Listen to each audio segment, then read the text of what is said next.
Good morning बच्चों।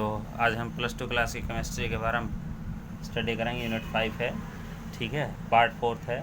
तो topic हमारा एप्लीकेशन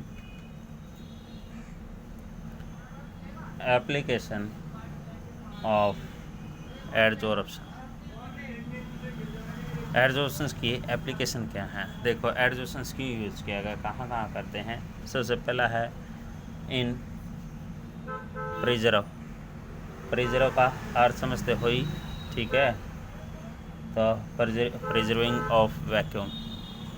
तो अब आपको पता चल गया कि वैक्यूम को प्रिजर्व करने के लिए, यानी कि कहते हैं ना, जैसे कोई सब्सटेंस है हमारे पास, तो मास्क है तो उसके अंदर जहरीली गैस भर जाती हैं, तो उनको रिमूव करने के लिए, वैक्यूम करने के लिए एडजॉर्प्शन मेथड का यूज़ किया जाता है। तो याद रखोगे, प्रिजर्विंग वैक्यूम यानी कि निर्वात यानी कि खाली। तो the air adsorbed by activated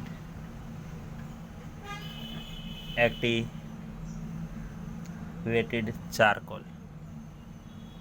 तो चारकोल का यूज़ करते हैं फ्रॉम ए वेसल, किसी वेसल में से जो एयर उसके अंदर पहले से एडजॉर्ब्ड है उसको रिमूव करने के लिए, ठीक है। तो चारकोल का यूज़ करते हैं फ्रॉम ए वेसल। तो दूसरा है भाई इन क्लैरिफिकेशन ऑफ शुगर। तो क्लैरिफिकेशन का मतलब होता है साफ़ करना भाई, यानी कि इसका मतलब क्या हुआ, हम छोटे थे तब यूँ बताया करते कि शुगर को साफ़ किया जाता है। जैसे अब छोटी सी बात कर लेते हैं, जैसे अपने घर के अंदर जब हम क्या है कि चाशनी बनाते हैं तो उसमें मैला उतरता है। मैला उतारने के लिए दूध का, नींबू का या किसी सब्सटेंस का यूज़ करते हैं ताकि क्या सरफेस पर फैल जाए और क्या है कि वो जो इम्प्योरिटीज़ हैं वो ऊपर आ जाएं। तो यानी क्लैरिफिकेशन यानी साफ़ करने के लिए, ठीक है, तो यूज़ किया जाता है। तो इसका मतलब क्या हुआ, वो भी एक एडजॉर्प्शंस है। क्या है? एडजॉर्प्शंस, ठीक है। Sugar solution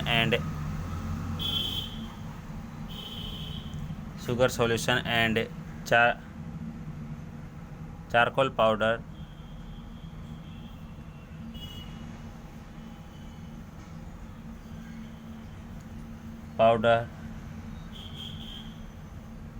it adsorb the undesirable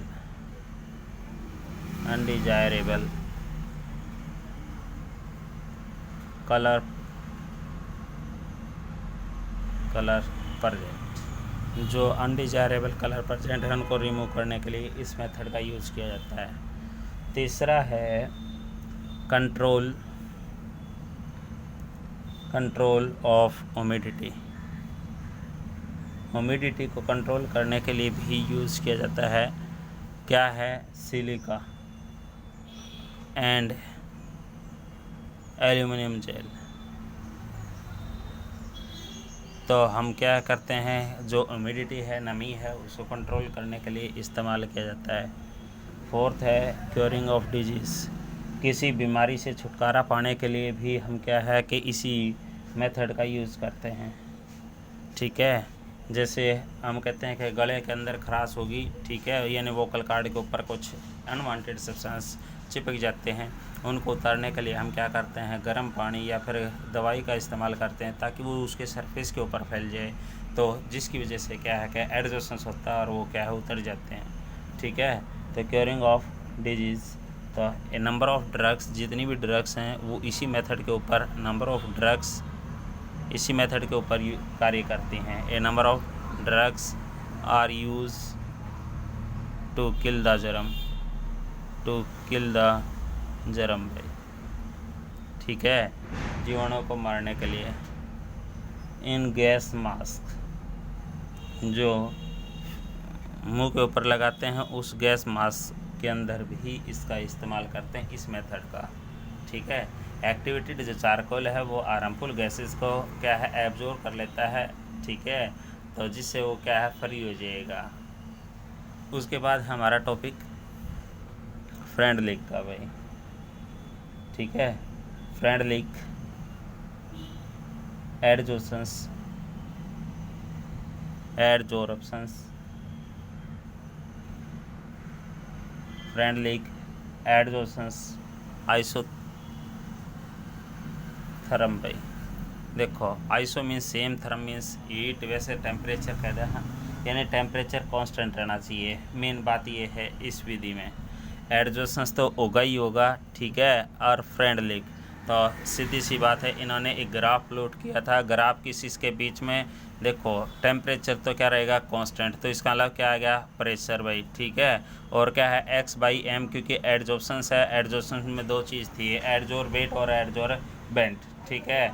adsorbate और एडजॉर्बेंट, ठीक है। तो ये क्या है कि अपना जो मास है, यानी कि किसी सब्सटेंस का जो उसके ऊपर फैलेगा, जिसकी कंसंट्रेशन बढ़ेगी, तो उसका मास नीचे क्या है सरफेस का मास होता है, तो x/m बोलते हैं। तो एक ग्राफ प्लॉट किया, ये कांस्टेंट भी हो सकता है, कर्व टाइप में भी हो सकता है, ठीक है। तो याद रखोगे। तो फ्रेंडली एडजॉर्प्शंस आइसोथर्म है क्या, एक ग्राफ प्लॉट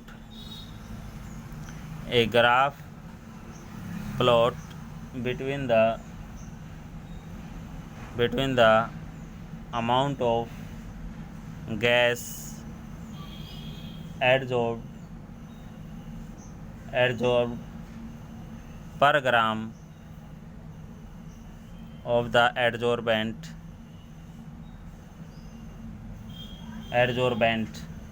यानी कि दैट इज x/m होगा भाई, ठीक है। एंड द इक्विलिब्रियम प्रेशर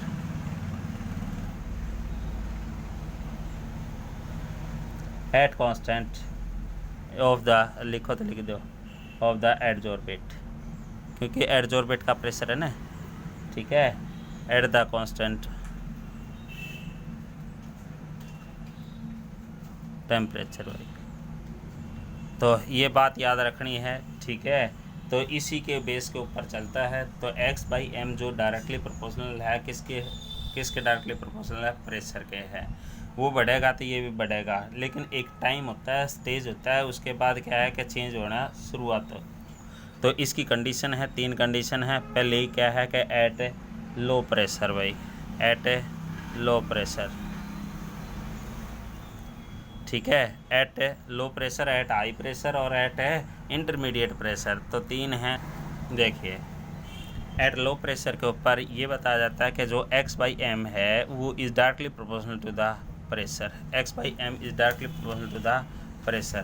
तो यानी कि कहते हैं कि x/m यानी एट लो प्रेशर के ऊपर, तो द ग्राफ जो ग्राफ आएगा वो क्या आ जाएगा, इज़ ऑलमोस्ट कांस्टेंट। तो कांस्टेंट आ जाएगा, कांस्टेंट कह सकते हैं, स्ट्रेट लाइन कह सकते हैं, ठीक है। इसकी जगह स्ट्रेट लाइन यूज़ करो, तो स्ट्रेट लाइन, ठीक है। तो एट लो प्रेशर के ऊपर, तो याद रखना है लो प्रेशर की बात चले तब की बात है। दिस मीन्स इसका मतलब क्या हुआ, कि x/m इज़ डायरेक्टली प्रोपोर्शनल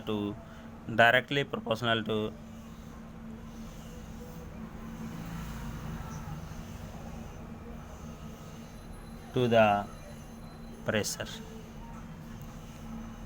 ठीक है। तो यानी x/m is directly proportional to the pressure. तो इट मीन्स इसका क्या आ जाएगा, x/m इज कोई ना कोई कांस्टेंट आ जाएगा, k प्रोपोर्शनलिटी कांस्टेंट, ठीक है। ये याद रखना है आपने, x/m कोई पूछता है, ये तो क्या है कि देखो नीचे सरफेस का है, ऊपर क्या है जो सब्सटेंस सेपरेट होता है। एट हाई प्रेशर के ऊपर क्या कहते हैं कि भाई जब प्रेशर ज़्यादा हो जाए, ठीक है, तो x/m जो है वो कांस्टेंट हो जाएगा, ठीक है नहीं। तो ये कहते हैं क्या, the value of x/m becomes, या ऑलमोस्ट कांस्टेंट का इसका, हाँ ठीक है, बिकम ऑलमोस्ट कांस्टेंट, ठीक है। कांस्टेंट हो जाएगा, तो इट मीन्स इसका मतलब क्या हुआ, that is it does not change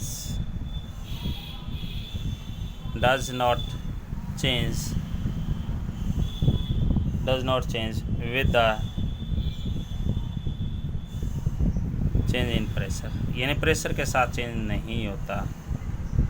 ठीक है, प्रेशर के साथ चेंज नहीं होता तो इसका मतलब इसकी पावर क्या आ जाएगी, x/m directly proportional to the p की पावर 0 यानी p नोट। तो x/m इज प्रोपोर्शनल कांस्टेंट हटाओगे तो क्या आ जाएगा, k p की पावर। तो ये तो क्या आ जाएगा, 1 हो जाएगा, समथिंग की पावर 0 जो है p नोट। ठीक है, तीसरी कंडीशन है, ये दूसरी थी, एट इंटरमीडिएट ठीक है, इंटरमीडिएट प्रेशर भाई। जब इंटरमीडिएट प्रेशर आ जाए तब तो कहते हैं x/m इज कहता है कि directly proportional to the power of fractional power of the pressure. तो याद रखोगे। ठीक है, तो x/m विल डिपेंड अपॉन, किसके ऊपर डिपेंड करेगा, depend upon the power of pressure which lies, कहाँ से कहाँ लाई करते हैं, which lies between the 0 to 1। ठीक है, तो यहाँ इसके बीच में लाई करती है तो उसके ऊपर डिपेंड करता है। ठीक है, थैंक यू।